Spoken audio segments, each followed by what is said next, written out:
Descubrí. Crea. Aprender. Participar. Televisión más internet. www.encuentro.com.ar.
Ver. To ver or not to ver. ¿Es acaso la vista la que nos permite ver la forma, el color, el brillo de los objetos? No se le ocurra empezar así, licenciado, es demasiado teatral. Pero si no le pongo un poco de dramatismo a esto de la vista, de las ondas ópticas, eso como... Y ahí viene Tomás. Le pido por favor que no lo apure, no lo presione. Ya bastante debe tener, pobrecito, con tener que dar su primera conferencia. Debe estar nervioso. Hay que tratarlo con cariño, ¿eh? Cariño. No lo asuste. Hola. Llegaste tarde. Esto no es una fiesta, esto es tu primera conferencia. Disculpe, pero no es un tema fácil. Es la historia de la luz hasta la llegada de Newton. No, hasta nuestros días. No, hasta los renacentistas y Newton. Te mandé un mail ayer diciéndote que cambió el tema, ¿no lo abriste? Estaba chateando. ¿Para qué vivís? ¿Y vos querés tener un futuro con la ciencia, Tomás? Perdón, licenciada. Me parece que lo del cariño no funciona. ¿Por qué no lo asusta un poco?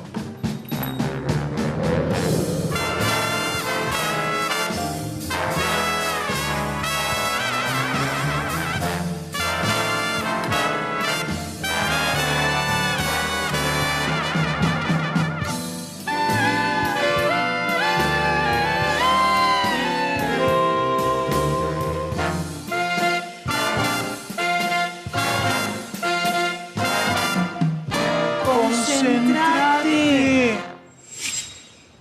Puedes empezar así, mira. Estamos aquí para explicar la teoría de la luz y otras ondas electromagnéticas que nos rodean. Por eso estamos en este bar. ¿Por qué? Porque tiene mucha onda.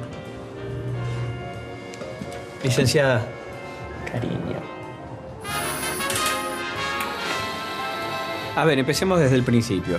Las primeras teorías sobre la vista y la luz tienen su origen en... Grecia, 500 años antes de Cristo. Empédocles. No, ¿en serio? Empédocles de Siracusa, un filósofo. Así se llamaba. Él creía... ¿De qué te reís? ¿Cómo se llamaba?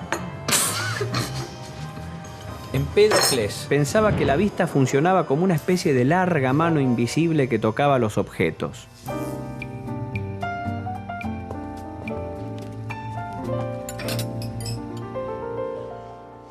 Esta era la teoría de la extramisión. De los ojos salían emanaciones que al tomar contacto con los objetos recogían su forma. Pero había otro griego, Leucipo... ¿Tomás?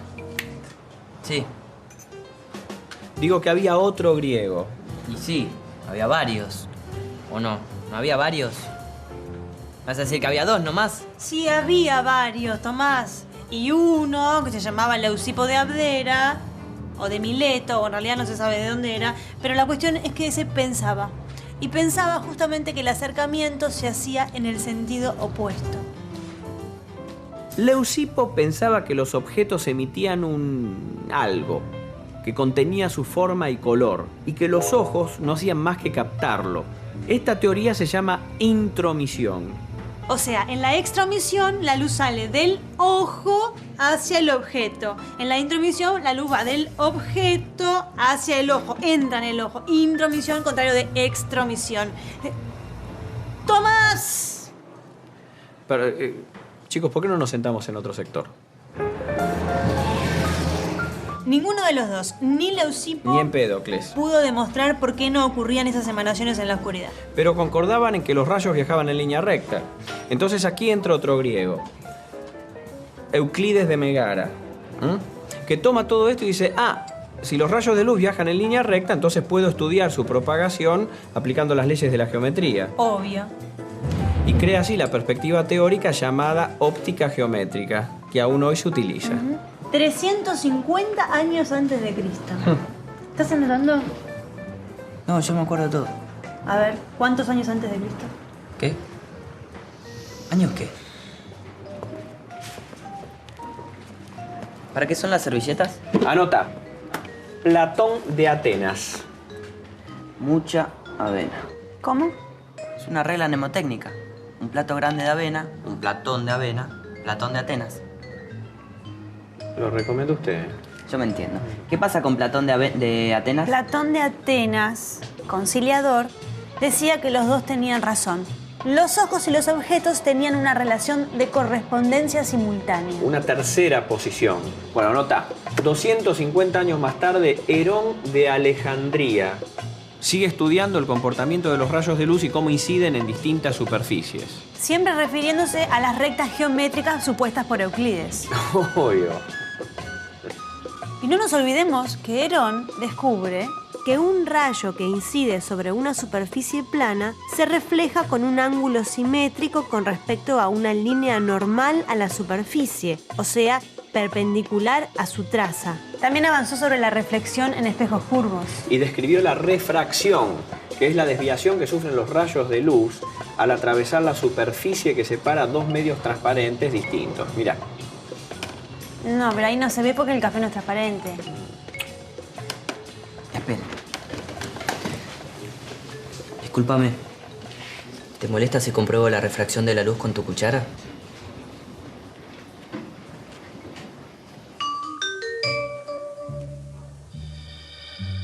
¿Vos sabés qué es esto? ¿Un té? No, es la refracción. Se produce cuando un rayo de luz se propaga al atravesar una superficie que limita dos medios de diferente densidad óptica. En este caso, el aire y el agua, atravesando la superficie en ángulo agudo respecto de la normal. Porque al cambiar de medio, experimenta un cambio de velocidad que desvía su trayectoria. Por eso, si ves un objeto que está sumergido en un líquido, tenés la impresión de que está más lejos de la normal a la superficie. Y que la imagen del objeto es proyectada por el rayo que llega desde la superficie hasta nuestro ojo y que ha sufrido una desviación. Pero si Herón habló de un rayo incidente y de uno reflejado, ¿no tomó partido en el debate de la extramisión contra la intromisión? Sos igual que todas. Perdón que me entrometa. No, querida, no. Herón no especificaba si el rayo de luz venía del objeto hacia el ojo o era en sentido inverso. No fue hasta el siglo XI que se resolvió este dilema. Wow. Sí, efectivamente, fue un... Anota vos, querido. Fue un árabe, un físico y anatomista, Alhazen, el que resolvió el debate. Él dedujo que el ojo era receptor y no emisor porque cuando miraba al sol se lastimaba los ojos. Ay, a mí me pasa lo mismo. Y también acertó en explicar que un objeto recibe luz del ambiente y la dispersa en todas direcciones. En ausencia de obstáculos, esta luz dispersada llega hasta el ojo que así percibe el objeto. Y es por eso que si no hay luz, los objetos no se ven. Obvio. Alhazen también investigó la reflexión y la refracción sobre superficies curvas, el arco iris, también la cámara oscura. Un espejo cóncavo, esférico, de gran radio y pequeña abertura, refleja los rayos incidentes y los concentra hacia un punto focal. Dependiendo de si el objeto reflejado está más allá del radio de curvatura del espejo, en el radio o entre el radio y el punto focal, el tamaño de la imagen reflejada es menor, igual o mayor al tamaño real, respectivamente, y está invertida. Si en cambio el objeto se encuentra entre el punto focal y el espejo, se ve una imagen virtual y mayor al tamaño real ubicada del otro lado del espejo. ¿Anotaste? Sí. Cuéntele de las lentes. Sí. Anotate esta, que con esta los matás. Un espejo funciona por reflexión. Las lentes funcionan por refracción.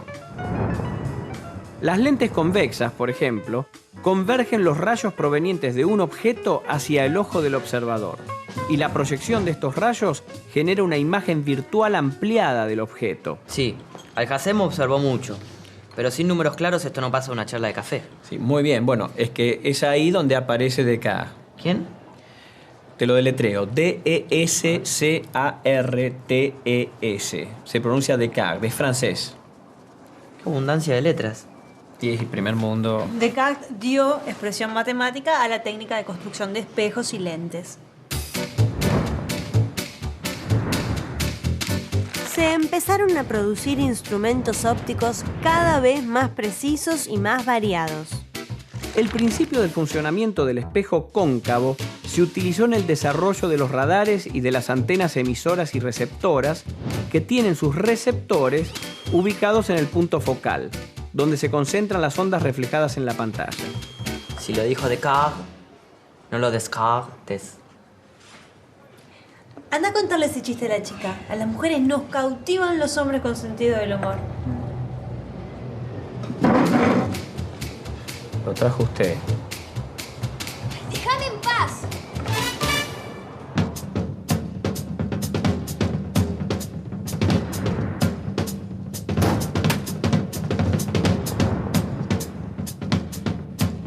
Mira, Tomás, la verdad prefiero no decirte nada del Renacimiento, porque si te tengo que decir, vamos a estar 10 días. Bueno, no hay que ser tan extremista tampoco. Podríamos mencionar, aunque sea a Kepler, a Leonardo, a Galileo Galilei. ¿Que mencionar nombres así como así? ¿Sin contexto? ¿Sin nada? Ah, podríamos decir que estos hombres generaron una revolución científica con un énfasis en la experimentación. Que relaciona la investigación con la observación y la prueba empírica. ¿Y qué? Y ya lo dije. Y bueno. Y ya está. Perdón, no sé qué pasó, pero pasó con la velocidad de la luz. Sí, mejor volvamos a la luz. Isaac Newton llega en el siglo XVII con las leyes de gravitación universal y el movimiento de los cuerpos. En su afán por interpretar el universo, Newton ensaya una explicación para la naturaleza de la luz. Él decía que la luz está formada por pequeñas partículas de materia, pequeños corpúsculos. En la teoría corpuscular. En esa misma época, el astrónomo, físico y matemático holandés Christian Huygens propuso que la luz era un fenómeno oscilante que para propagarse necesitaba del éter, una especie de fluido impalpable que todo lo llena, incluso el vacío, donde la luz también se propaga. Entre estas dos alternativas, prevaleció la teoría corpuscular, sustentada por el enorme prestigio de Newton. De acuerdo con las leyes de la mecánica clásica, la luz viaja en línea recta porque, según la ley de inercia, así es como se mueve toda partícula libre.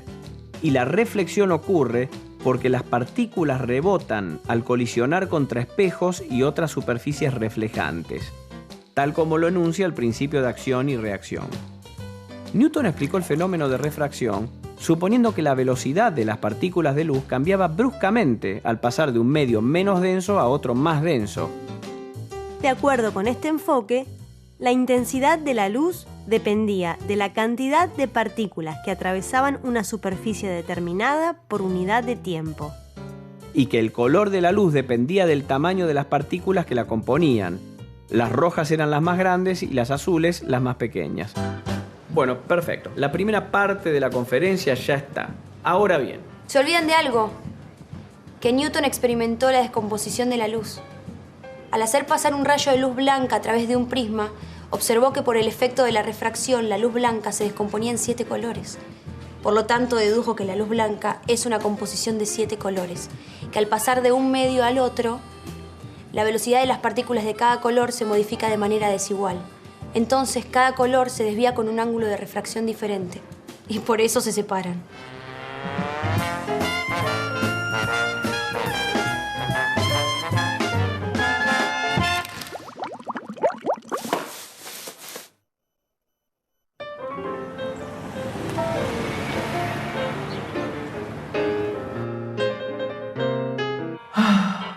Siento que se me escapa. ¿La chica? No, el concepto de la luz, la historia de la ciencia, el tiempo, la vida. La chica también. Tengo que impresionarla, tíreme más data. Es que obviamente de Newton sabe todo. ¿Por qué no le hablamos de Thomas Young? Ahí está, hablemosle de Thomas Young. Thomas Young, el joven. Bueno, el inglés, Thomas Young, es el que realiza el experimento de las 2 rendijas. Young hizo pasar un haz de luz por 2 ranuras muy estrechas, creando así 2 haces que se podían proyectar sobre una pantalla. Antes que Young, Fraunhofer explicó que si la luz pasaba por una sola ranura, el rayo proyectado a través de ella se transformaba en un haz de rayos que iluminaba una pantalla en ciertas zonas alternadas con oscuridad, formando un espectro de difracción. Este espectro presenta iluminación con más intensidad en el centro, se extiende a ambos lados perpendicularmente a la ranura y va atenuándose hacia las líneas más lejanas, hasta extinguirse. La zona central de la pantalla, en la que coincidían los 2 haces, presentaba zonas iluminadas y zonas oscuras. Pero si la luz era una partícula como decía Newton, esa zona, al ser golpeada por el doble de partículas, ¿no debería estar iluminada por el doble de intensidad? Justamente, no tenía sentido. Fue ahí que se dieron cuenta que la luz era una onda. Al atravesar las 2 rendijas, la luz se convierte en 2 frentes de onda que interactúan entre sí, tal como lo explicaba la teoría ondulatoria de Huygens. En las zonas en las que coinciden las crestas de las ondas, se da una suma o interferencia constructiva y se ilumina la pantalla con más intensidad que si lo hiciera un solo haz de luz. Y en las zonas en las que la cresta de una onda coincide con el valle de otra, se produce una interferencia destructiva o resta que deja esa zona de la pantalla a oscuras. Entonces el experimento de Young le sacó el invicto a Newton. Muy bien, pero aún faltaba resolver el enigma de qué era este éter que justificaba la propagación de la luz en el vacío. El físico y químico inglés Michael Faraday descubrió que las cargas en movimiento generan un campo magnético variable. Esta variación magnética crea una nueva variación del campo eléctrico y así sucesivamente. El escocés James Clerk Maxwell estudió y comprobó la forma en la que ambos campos se propagan juntos. Introdujo el concepto de onda electromagnética y anticipó que la velocidad a la que se propaga esta perturbación del vacío es idéntica a la velocidad de la luz. 300 millones de metros por segundo. Esto llevó a Maxwell a la conclusión de que la luz es una onda electromagnética y como tal puede propagarse en el vacío sin la necesidad de un medio material etéreo. ¿Y qué diferencia hay entre una onda de luz y otro tipo de onda? No sé, por ejemplo, el que se usa para hablar por teléfono celular. Ninguna diferencia, Tomás. Son de la misma naturaleza. Lo que sí puede cambiar es la frecuencia. En la teoría ondulatoria de Huygens, la intensidad de la luz se relaciona con la amplitud de la onda, mientras que los colores son determinados por la frecuencia. El color rojo tiene la menor frecuencia de onda, mientras que el color violeta tiene la mayor frecuencia, en la gama de la radiación visible. Los rayos infrarrojos tienen frecuencias de onda un poco más bajas que las del color rojo y no son visibles para el ojo humano. Los rayos ultravioletas tienen frecuencias de onda un poco más altas que el violeta. Yo siempre soñé con tener visión rayos X, como una cosa mágica, ¿no? Ay, Tomás, nada de mágico. Los rayos X son ondas electromagnéticas con frecuencia de onda mayor que la de la luz visible, nada más. Eso le permite a los rayos X atravesar los cuerpos opacos. Y al ser registrados sobre un papel fotográfico, nos queda una radiografía de los tejidos blandos y óseos. ¿Hay radiaciones electromagnéticas con frecuencia de onda más bajas que la de la luz visible? Y vos me haces esa pregunta y yo no tengo más remedio que hablarte de Heinrich Hertz. No, está bien. Anotá. Heinrich Hertz, físico alemán, logró ondas con frecuencia de onda mucho más bajas que las de la luz visible, o sea, longitudes de onda mucho más largas que las de la luz visible, como las señales de radio y de televisión. Estas pueden sortear obstáculos más grandes que aquellas. Hertz se convirtió en el padre de las comunicaciones a distancia.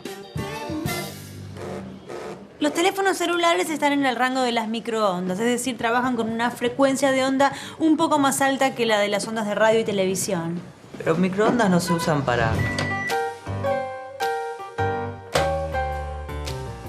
Bueno, con los descubrimientos de Huygens, Maxwell y Hertz, aparentemente se había resuelto el misterio de la luz. Voy pidiendo la cuenta entonces. Dale.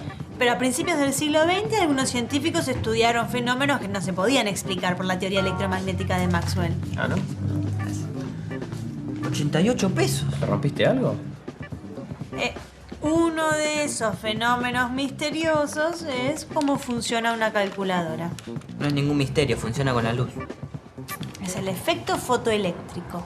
La luz que incide sobre la superficie de ciertos materiales, en este caso una celda fotovoltaica, libera electrones que se reorientan formando una corriente eléctrica, la necesaria para que funcione. Lo curioso es que en el efecto fotoeléctrico, la energía que la luz puede transferir a un electrón depende de su color. La luz azul tiene más energía que la roja, por ejemplo. Pero hasta entonces nadie había planteado una relación entre energía y color. ¿Y sabés quién fue el que finalmente encontró esa relación? Ah, los agarré. Eran 86 pesos, no 88. Einstein.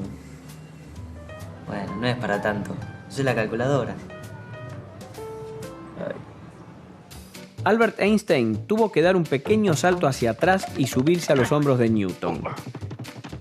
Einstein señaló que el efecto fotoeléctrico podía explicarse suponiendo que la luz está formada por paquetes discretos de pequeñas cantidades de energía que llamó fotones. La energía de un fotón depende directamente de la frecuencia de onda de la luz, o sea, de su color. Un fotón azul tiene más energía que uno rojo. La energía transferida por el fotón al electrón en el efecto fotoeléctrico dependerá del color de la luz y no de su intensidad. Desde el punto de vista de la energía, la luz se comporta como una granizada de partículas que chocan con los electrones, arrancándolos del átomo que los contenía. Pero es como vivir bajo un granizo de fotones. ¿No es peligroso estar rodeado de tantas ondas, partículas, fotones o lo que sea? Podemos trazar una línea crítica entre la luz violeta y los rayos ultravioletas. De un lado, las no ionizantes no tienen energía para romper uniones químicas. Del otro lado, las ionizantes, al poder romper estas uniones, son un riesgo para la salud. ¿Los electrodomésticos? Muy baja frecuencia. Inofensivos. ¿Las ondas de radio? Inofensivas. ¿Televisión? Inofensivas. Igual no abuses. Por favor, ¿pueden decirme cuáles son las peligrosas? ¿Tenés miedito?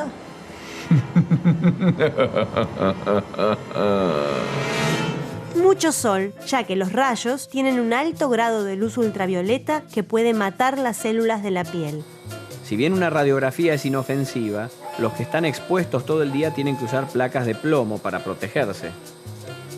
Los rayos gamma, que provienen de fenómenos nucleares o de radiaciones cósmicas. Bueno, solo nos falta resolver un misterio. ¿Qué hacen tanto tiempo en el baño las mujeres? Ah, no, yo tanto saber no tengo, ¿eh? Estamos tratando de definir qué es la luz. Fotones, ondas, partículas. Bueno, al final se estableció que todas las teorías eran necesarias y se crea una nueva teoría de la dualidad onda-materia, que ¿qué dice? Que de acuerdo a las condiciones a veces predominan las características de la onda y a veces predominan las características de la partícula material. Luis de Broglie. ¿Otro más? ¿No habíamos terminado ya? Sí, pero no. Luis de Broglie Planteó que si las ondas tenían propiedades de partícula, también las partículas debían tener propiedades de onda y difractarse, como ellas, al pasar por las rendijas. Y el tipo sintetiza todo y desarrolla la mecánica ondulatoria, que hoy llamamos física cuántica. Y no me haga hablar de física cuántica porque ahí sí que no me alcanza ni un café, ni dos cafés, ni tres Al cafés. final es una ciencia de nunca acabar. A ver. Empédocles. Newton. Floppy. ¿Quién es Floppy? No, dame ese. En fin. Los avances de la ciencia respecto a la naturaleza de la luz, las ondas electromagnéticas, la física cuántica, nos dice que las verdades son relativas. Todo puede cuestionarse, eso es la ciencia. Después de todo, si no somos más que un conjunto de ondas electromagnéticas en el espacio-tiempo, ¿no es posible que existamos a la vez en otro lugar, en otro momento? Puede ser, pero siempre por el mismo canal.